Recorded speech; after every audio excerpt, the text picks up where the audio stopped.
नमो बुद्धाय. Doctor Babasaheb Ambedkar लिखित भगवान बुद्ध आणि त्यांचा धम्म या ग्रंथाचं आपण अभिवाचन करीत आहोत.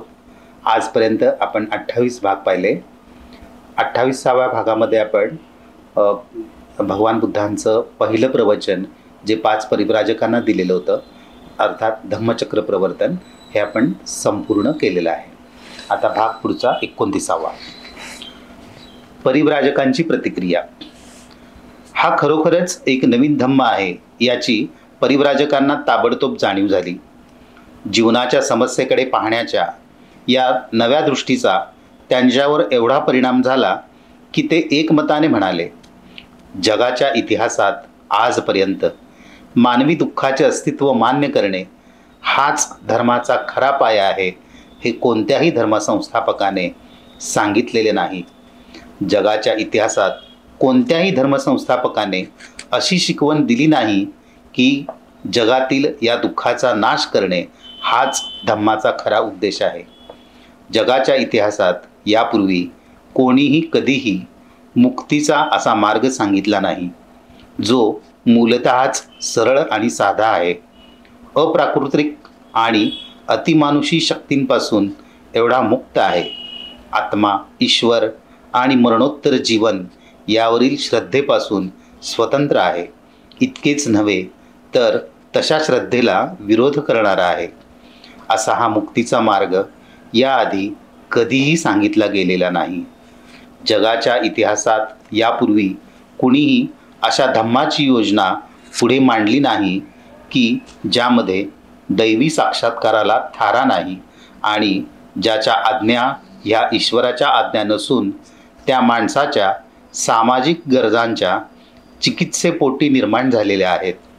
जगाच्या इतिहासात यापूर्वी कोणीही कधीही मोक्ष या शब्दाचा असा अर्थ केला नाही की ते स्वप्रयत्नाने व सदाचाराने वागून याच जन्मात आणि याच पृथ्वीतलावर राहून प्राप्त करायचे असते. भगवान बुद्धांच्या नव्या सद्धम्माचे प्रवचन ऐकल्यावर परिव्राजकांनी अशाच प्रकारच्या भावना व्यक्त केल्या.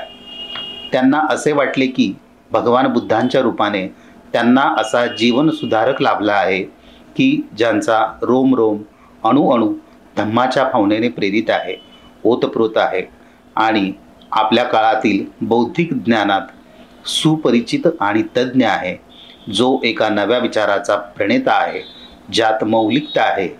हे आपले विचार त्या काळाच्या तत्वविरोधी प्रवृत्तींची जाणीव असूनही बुद्धिपुरस्सर पुढे मांडण्याचे त्याच्यात धैर्य आहे आणि त्या मुक्तीला येथेच याच जीवनात आत्मसाधना आणि आत्मसंयमाद्वारे प्राप्त केले जाऊ शकते.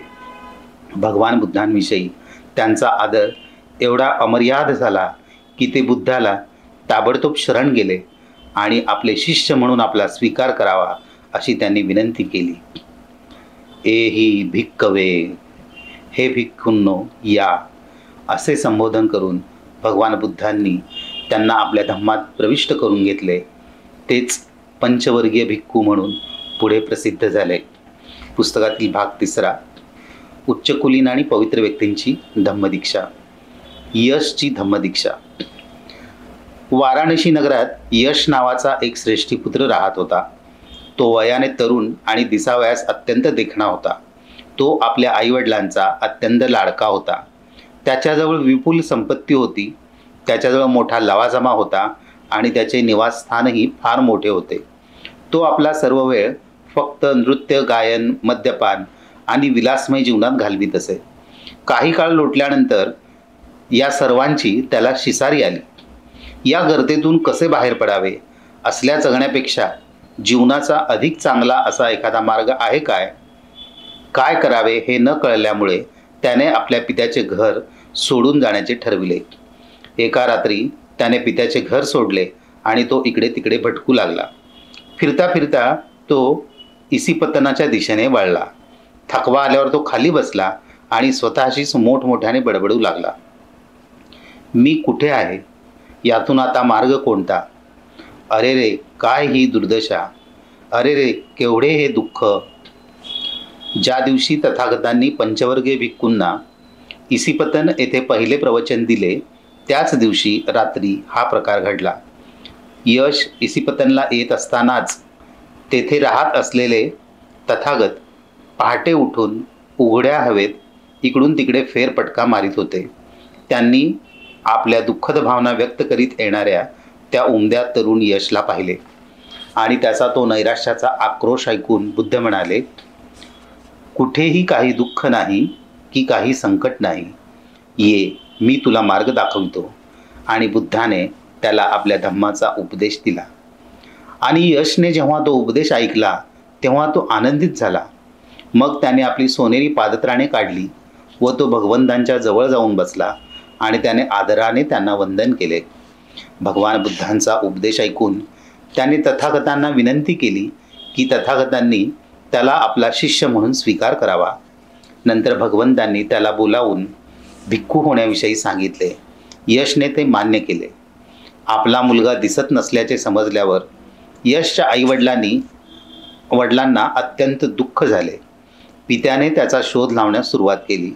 ज्या ठिकाणी भगवंत आणि यश भिक्खूच्या वेशात बसले होते त्या ठिकाणी यशचा पिता आला आणि त्याने भगवंतांना विचारले, भगवान, माझा मुलगा यशला आपण पाहिले काय? भगवंत म्हणाले, महाराज, आत या. आपल्या पुत्राला आपण भेटू शकाल. तो आत गेला आणि आपल्या पुत्राजवळ बसला, पण त्याने यशला ओळखले नाही.